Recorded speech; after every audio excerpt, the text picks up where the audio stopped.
yaitu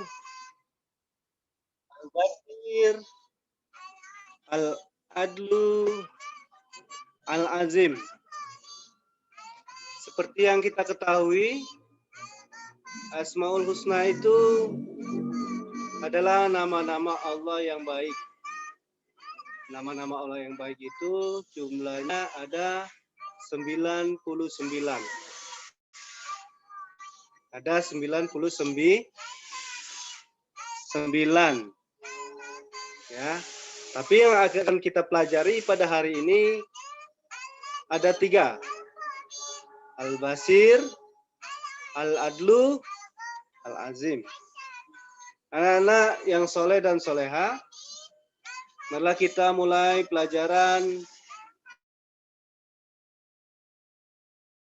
pada pagi ini sama mengucap lafaz basmalah. Bismillahirrahmanirrahim. Ya sekalian, nah seperti biasa saya sampaikan ini tujuan pembelajaran kita.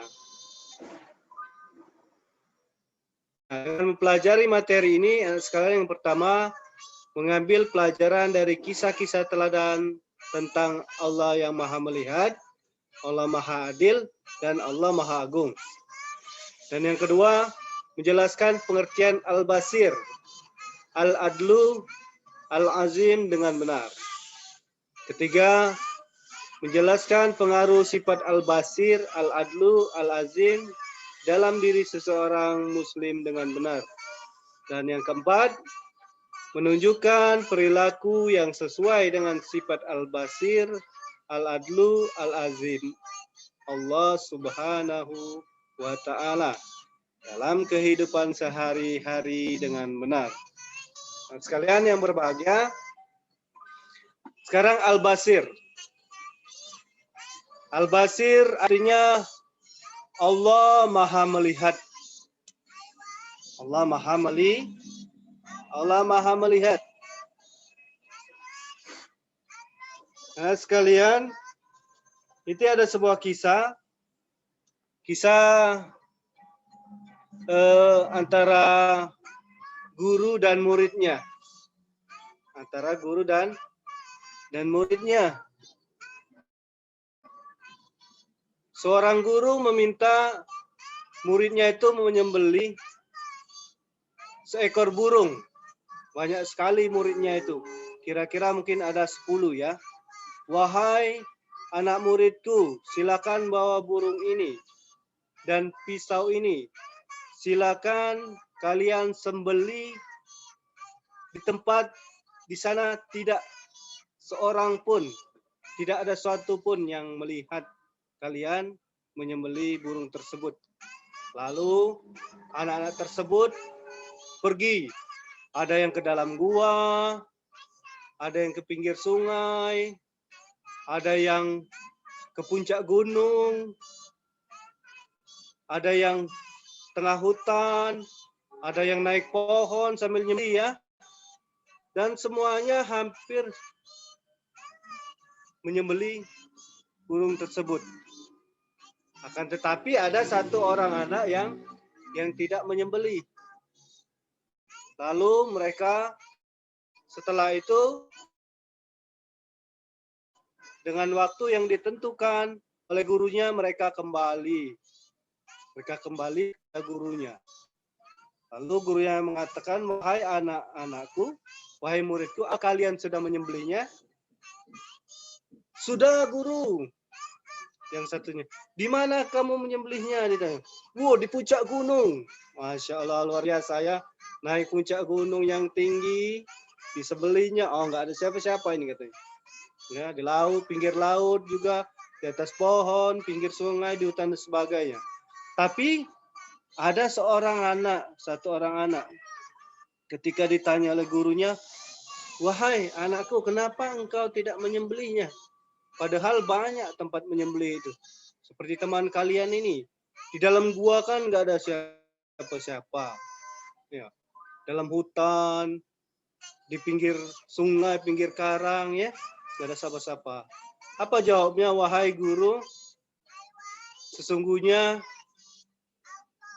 walaupun tidak ada orang yang melihatku, akan tetapi aku merasakan Allah melihatku. Subhanallah. Dia merasakan, Allah melihatnya. Itulah kenapa saya tidak jadi menyembelih burung tersebut. Lalu guru tersebut memeluk anak itu. Subhanallah. Ternyata satu orang yang berhasil dengan apa yang diajarkan oleh gurunya. Luar biasa ya anak-anak ya. Yang lainnya pada merasa nggak ada yang memperhatikan, nggak ada yang melihat. Tapi ternyata Allah melihat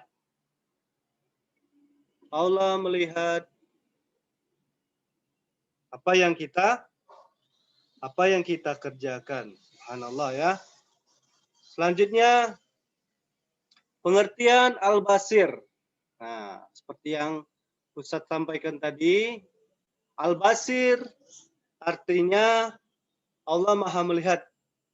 Allah menyaksikan dan menyaksikan segala sesuatu, baik yang tampak maupun yang tersembunyi dari pandangan manusia. Allah melihat, ya, yang kita sembunyikan di dalam kantong kita, Allah melihat. Yang tampak Allah melihat. Ya. Allah tahu apa yang ada di dalam rumah kita. Allah melihat dengan pandangan Allah sendiri ya. Assalamualaikum. Allah melihat dengan pandangan sendiri.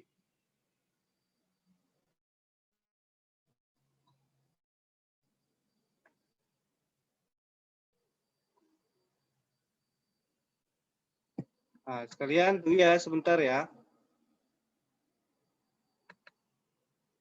Ustadz screen.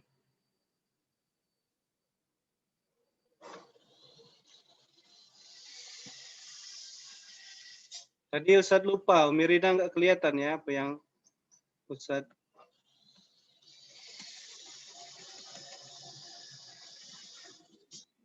Bentar ya. Sebutkan pentingnya kebersihan sesuai dengan kata mutiara tadi ya. Kata mutiaranya tadi ya, dia dari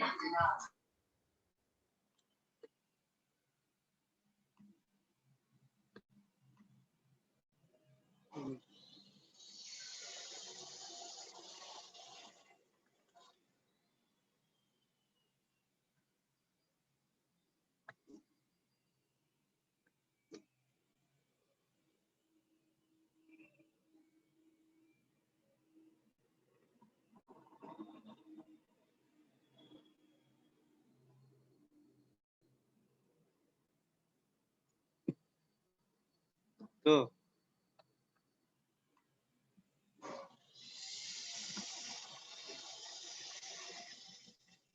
Kelihatan anak sekalian? Kelihatan gambarnya?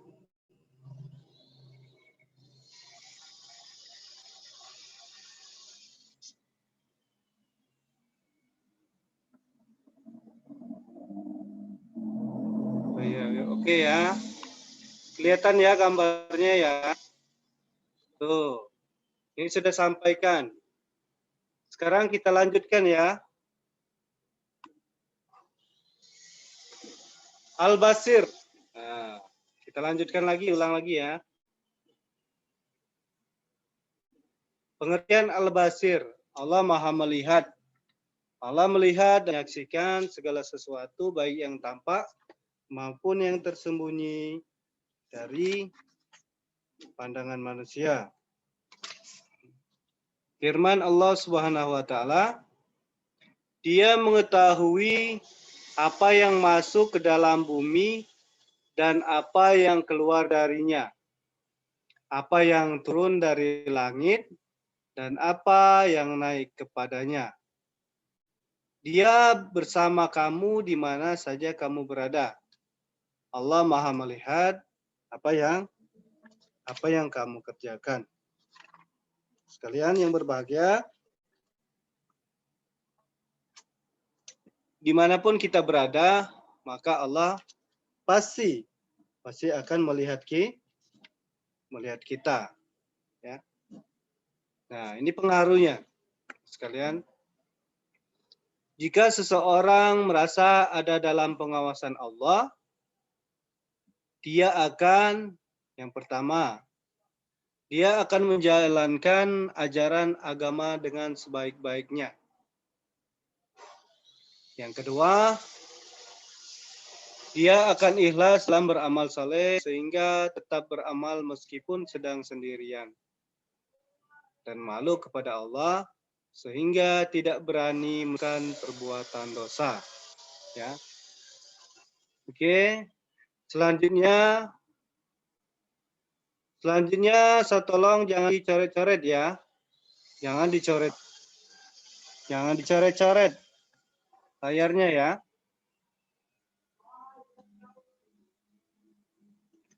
Yang ketiga, mencontoh sifat Al-Basir.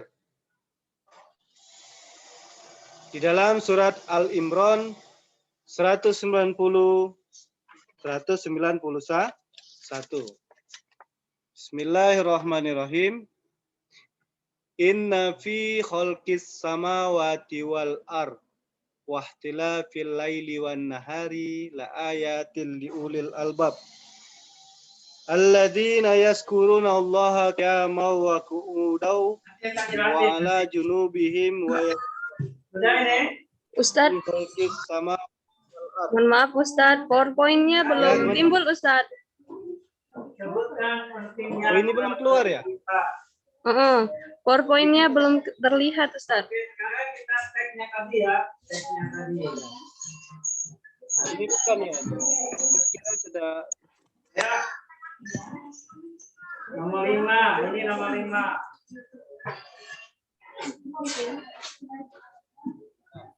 kelihatan belum nih? Nah, iya udah Ustadz. Halo.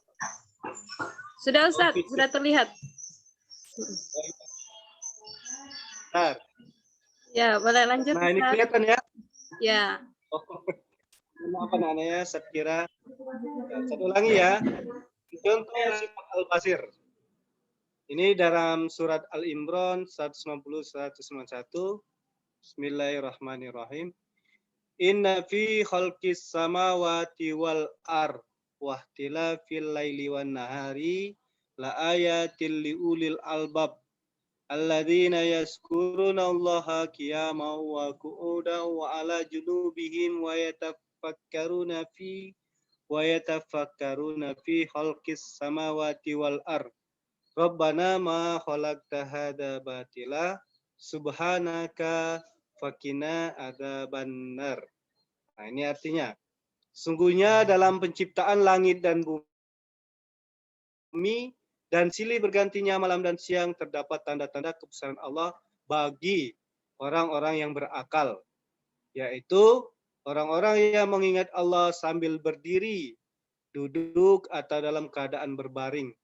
Dan mereka memikirkan tentang penciptaan langit dan bumi seraya berkata, ya Tuhan kami, tidaklah Engkau menciptakan semua ini sia-sia. Maha suci Engkau, lindungilah kami dari azab neraka. Anak sekalian, jadi kita dianjurkan untuk mencontoh sifat Al-Basir. Dengan cara bagaimana? Dengan cara menggunakan mata kita ini selalu ketika kita melihat kuasa Allah itu, jadi kita benar-benar bersyukur ya. Benar-benar menggunakan pikiran kita bahwa apa yang Allah ciptakan itu tidaklah tidak sia-sia. Ya. Allah menciptakan pohon itu tidak sia-sia. Allah menciptakan rumput itu tidak sia-sia. Ya. Semua yang Allah ciptakan itu pasti bermanfaat dan kita lihat sesuatu yang diciptakan Allah itu dengan rasa bersyukur ya. Syukur kita juga diberikan penglihatan oleh Allah dengan baik ya. Oke, sekalian. Selanjutnya al-adlu. Al-adlu. Al-adlu artinya Allah Maha Adil. Allah Maha Adil. Allah memperlakukan hamba-hambanya dengan adil.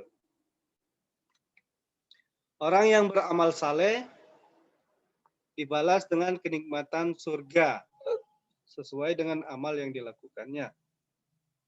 Orang yang melakukan keburukan dibalas dengan siksa neraka sesuai dengan keburukan yang dilakukannya.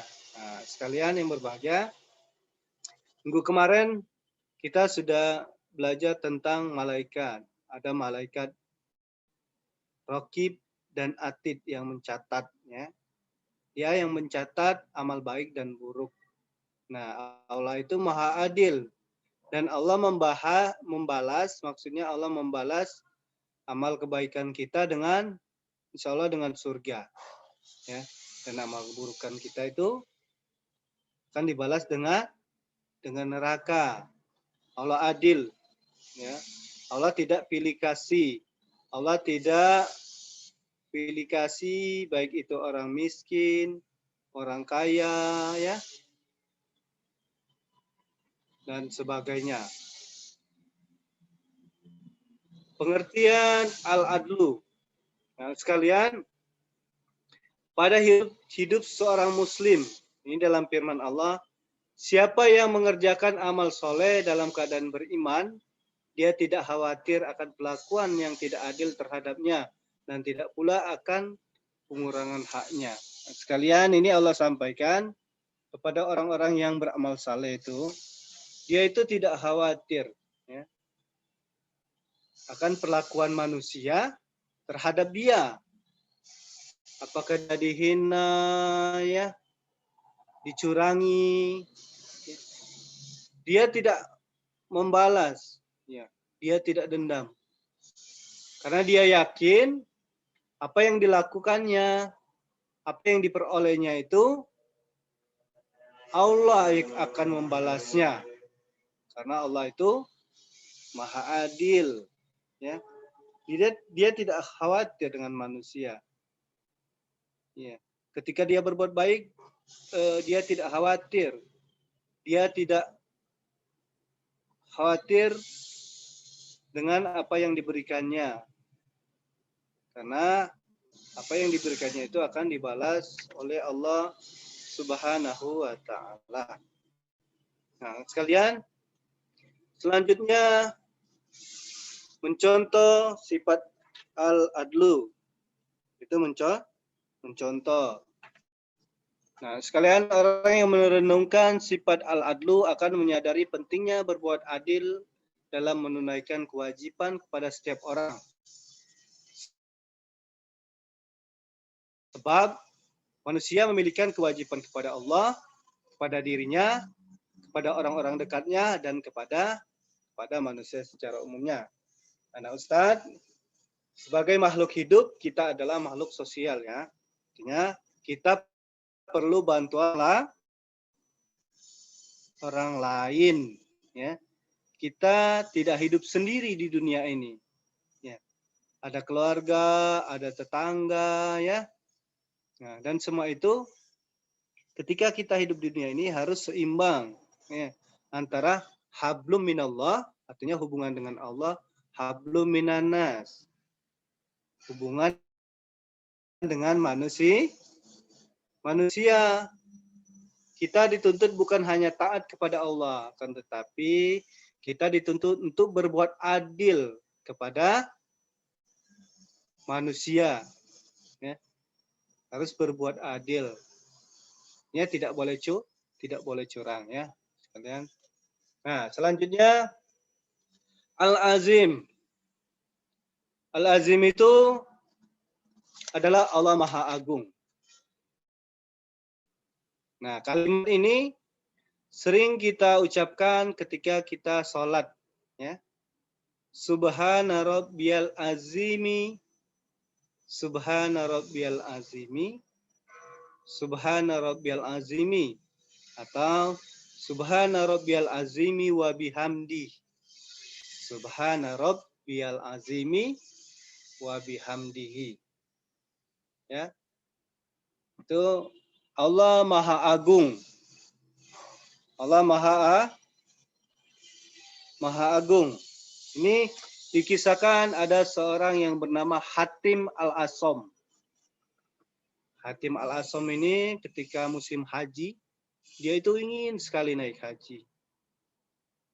Akan tetapi banyak sekali kebutuhan yang perlu dia cari untuk memenuhi keinginannya tersebut. Uang hajinya belum ada, ya. Kemudian uang untuk keluarga yang ditinggalkan belum ada. Akan tetapi dia yakin karena Allah itu Maha Agung, Maha Besar, ya. Maha Agung, Maha Besar. Allah Maha mengatur segalanya. Akhirnya dengan niatnya dia berusaha, akhirnya dia pergi menunaikan haji. Kalian yang soleh dan soleha. Nah, selanjutnya pengertian al-azim. Al-azim artinya Allah Subhanahu wa Ta'ala Maha Agung. Nah, sekalian jika kita membuka mata merenungkan alam semesta, ya. Coba kita lihat nanti setelah belajar nanti silakan keluar, ya. Lihat ciptaan Allah. Lihat ciptaan Allah. Ada pohon, ya. Ada apa lagi? Ada rumput dan sebagainya, langit, bumi, bintang-bintang, ya. Ada pelangi. Pelangi itu siapa yang membuatnya? Allah yang Maha Agung. Pelukismu agung, siapa gerangan? Siapa pelukis agung? Yaitu Allah. Ya. Katanya lagu pelangi itu seperti itu, ya. Pelukismu agung, siapa gerangan? Pelangi-pelangi ciptaan Tuhan. Dan semuanya Allah yang menciptakannya.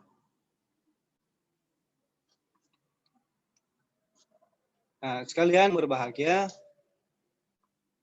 ini pengaruh al-azim dalam kehidupan seorang.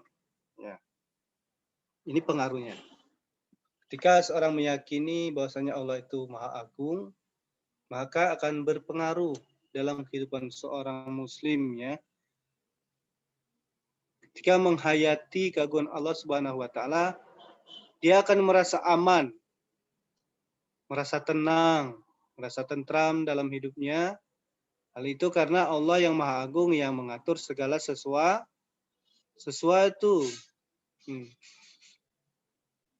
Kita beribadah kepada Allah, berbuat baik kepada kedua orang tua, ya, kepada tetangga, kepada keluarga, bersungguh-sungguh, maka kita jangan khawatir. Ketika kita sudah melakukan, insya Allah Allah yang akan memenuhi kebutuhan kita, ya. Karena Allah yang mengatur segalanya. Selanjutnya, mencontoh sifat al-azim. Anak-anak yang soleh dan soleha yang berhak disifati al-azim hanyalah Allah Subhanahu wa Ta'ala. Hanya Allah Subhanahu wa Ta'ala. Ya. Sedangkan manusia tidak memiliki keagungan seperti keagungan Allah Subhanahu wa Ta'ala. Meskipun begitu, manusia bisa menjadi orang yang mulia di sisi Allah Subhanahu wa Ta'ala. Syaratnya jika melakukan 3 hal sebagai berikut. Perhatikan yang pertama, beriman kepada Allah. Beriman kepada Allah itu artinya meyakini Allah ya. Sudah kita pelajari tentang beriman kepada Allah. Allah itu ada, belum bisa dilihat tapi bisa dirasakan dalam hati dan kita harus yakin ya, jika kita mau mulia di sisi Allah. Kemudian terus belajar. Anak-anak yang soleh dan soleha, kita sebagai anak, kalian sebagai anak, kalian mempunyai kewajiban. Kalian punya hak dari orang tua ya. Punya hak. Kalian punya hak dari guru. Tapi kalian punya kewajiban. Kewajibannya harus dijalankan. Nggak boleh minta hak aja tapi kewajibannya tidak jalankan. Minta ini, minta itu sama orang tua. Tapi kewajibannya nggak pernah dijalankan. Nah, di antaranya kewajiban itu adalah belajar. Belajar. Jika ingin pintar, belajar. Rajin, pangkal, pandai. Tentunya sekalian mau ya jadi anak yang pandai ya. Rajin, pangkal, pandai. Terus belajar. Ya. Terus menghafal. Pelan-pelan menghafalnya, belajar pelan-pelan. Ya. Nggak usah mikirin yang lain dulu ketika kita belajar. Nah, sekalian di dalam firman Allah Subhanahu wa taala ini, niscaya Allah akan berikan orang-orang yang beriman di antara kamu dan orang-orang yang diberi ilmu pengetahuan beberapa derajat. Al-Mujadilah 58. Nah, di sini Allah mengatakan orang yang berilmu, ya, orang yang beriman, orang yang banyak pengetahuannya itu derajatnya itu lebih tinggi dibanding orang-orang yang sedikit ilmunya. Artinya apa? Di mata Allah itu derajat orang yang tinggi itu adalah orang yang berilmu. Bukan orang yang kaya raya. Bukan orang yang miskin. Tapi orang yang banyak ilmu. Dan ilmu tersebut diberikannya kepada orang lain. Diajarkannya. Ya. Zahra punya ilmu. Apipa, Kalisa, ya, Nabila, Sapira, Raisa, Raka, Alika, Nadine, Alia, Akila, Sakira, ya, Davia, Azihamas, Olivia, Andini, oh banyak sekali ya kalau Ustaz bacakan habis waktunya ya. Mohon maaf ya. Dan semua anak-anak ya harus rajin belajar ya. Harus rajin belajar. Ketika kalian banyak ilmu, maka derajat kalian akan tinggi di sisi Allah Subhanahu wa taala. Kalau Allah sudah sayang kita, maka Allah akan memberikan ketenangan kepada kita. Allah akan memberikan rezeki kepada kita ya di jalan yang tidak disangka-sangka. Terus belajar ya nak ya. Terus belajar, bersabar. Insya Allah nanti suatu saat nanti kalian akan selesai ya menunaikan kewajiban kalian sebagai pelajar ya. Nanti setelah ini kalian sudah kelas 4 ya. tahun depan kalian kelas 5 insya Allah. Kemudian kelas 6 SMP, SMA, kuliah, dan bekerja. Dan bla bla bla ya.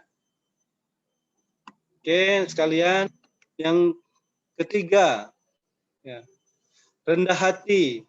Kita harus mencontoh sifat al-azim itu, dan jika kita ingin menjadi orang yang mulia di sisi Allah itu, yang ketiga harus rendah hati, tawadu. Tidak sombong maksudnya ya. Tidak sombong apa yang ada pada diri kita. Apapun yang ada pada diri kita, semuanya itu adalah titipan Allah Subhanahu wa taala. Dan suatu saat nanti akan diambil Allah. Kita dilahirkan tidak menggunakan apa-apa. Dan kita dikembalikan nanti tidak membawa apa-apa. Hanya membawa kain kafan. Ya. Harta itu ditinggalkan, semuanya ditinggalkan. Dan tidak ada yang perlu disombongkan. Harus rendah hati. Anak soleh dan soleha rendah hati, punya mobil, punya kendaraan motor, rumah yang besar, harta yang banyak, ya, sering jalan-jalan dan sebagainya, tidak perlu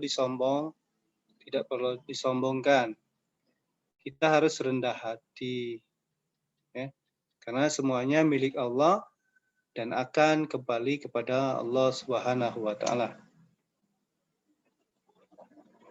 Sekalian, orang yang mulia harus rendah hati karena keagungan serta kebesaran hanya milik Allah Subhanahu wa taala ya. Nabi Muhammad sallallahu alaihi wasallam bersabda, "Tidaklah seseorang tawadu karena Allah, kecuali Allah akan meninggikan derajatnya." Nah, sekalian, subhanallah. Jadi sebagai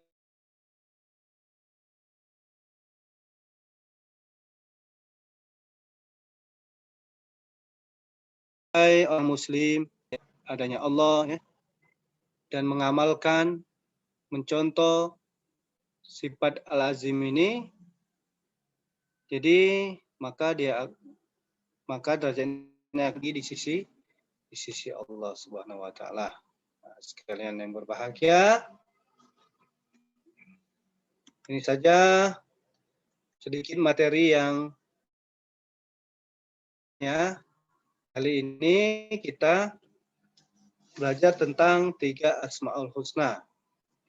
3 Asmaul Husna. Yang pertama Al-Basir, ya. Al-Adlu, Al-Azim. Al-Basir, Allah Maha melihat. Al-Adlu, Allah Maha adil. Ya. Al-Azim, Allah Maha agung. Baiklah anak soleh dan soleha, semoga dengan mengikuti pelajaran ini akan menambah pengetahuan kita ya, terutama tentang agama, tentang Asmaul Husna. Oke, demikianlah yang bisa Ustaz sampaikan. Assalamualaikum warahmatullahi wabarakatuh. Oke.